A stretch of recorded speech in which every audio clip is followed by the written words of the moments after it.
This next video clip deals with opening statements. I want you to watch and see if you can find the fundamental elements that the advocate is using to bring the story forward to the jury members. Picture in your mind a young woman. She's about 35 years old. She's a wife, a school teacher, and a devoted mother. Her days in the summertime are spent taking care of her two young daughters. She wakes them up in the morning, makes them breakfast, gets them dressed, and sends them outside to play. She cleans up the house, brings them in for lunch, sends them back outside to play. She does their laundry. She takes care of them. She brings them in for dinner and gets them ready for bed. She makes sure that they brush their teeth, taken a bath, said their prayers, and she puts them to bed at night. And then after all of that, she takes a little bit of time for herself.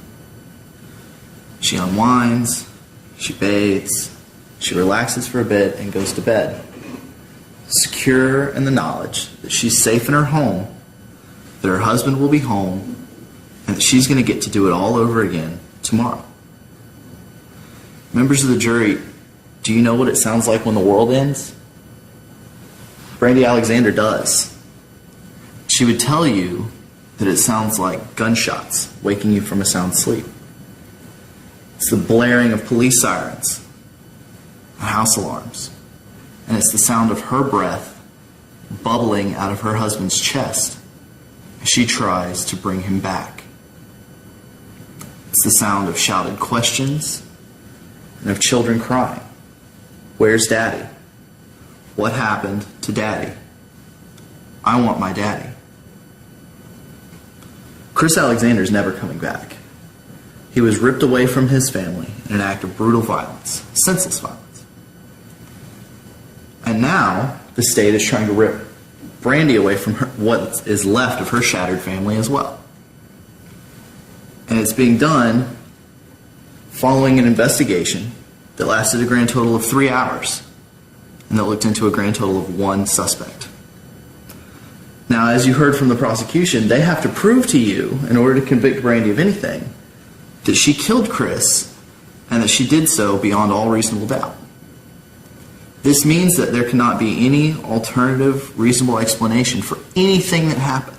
There's only one conclusion, and that you have to find that she killed Chris.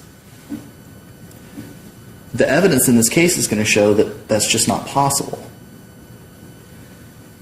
Throughout this case, you'll be presented with a little bit of evidence. And I ask that you bear in mind, what does that evidence show? And what doesn't that evidence show? And at the end of this case, I'll come back and I'll talk to you about why those 2 little girls that you see in that front row should have their mother sent home to them. And why the police and the prosecution in this case should be out looking for the real killer. The killer that they didn't bother to investigate the first time around. Sadly, I can't tell you who that is. We don't know. Because the police didn't bother to investigate the neighbor across the street who admits to having the right caliber gun that caused Chris's death in his hand the night of the murder. They didn't investigate the jilted lover who had authored the threatening notes that were found on his body by the police. They didn't investigate anything. Ladies and gentlemen, I'll come back to you when we're all done, as I've said, and we'll talk all this through, and we'll come to the only reasonable conclusion possible. That's that Brandy didn't kill Chris. She's not guilty.